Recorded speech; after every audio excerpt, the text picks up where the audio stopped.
Ini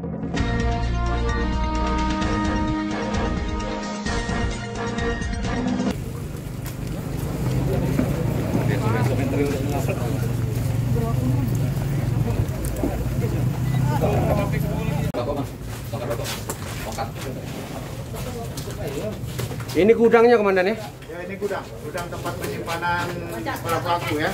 Info ada 2 gudang komandan. Ini gudang pertama. Gudang. Jadi ini gudang pertama. Nanti gudang keduanya masuk wilayah Polres Lubuk Linggau, tapi berbatasan dengan kita dekat sini ya.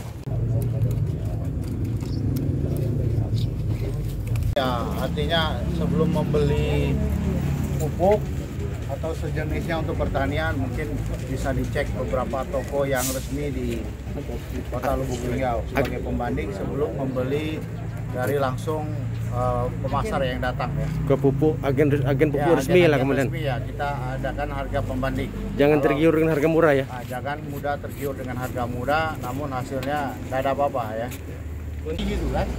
Nah, lihat nih perubahan warnanya setelah diaduk ya kan. Nah, ini masih jernih, nah ini sudah semakin biru pekat ya. Yang palsu kanan kiri komandan. Ini yang palsu. Siap. Ya, dia tidak mencair. Nah. Ya, berminyak dia. Nah, beda nih dengan warna ini, kita bisa lihat nih. Secara kasat mata bisa kita bedakan. Ya.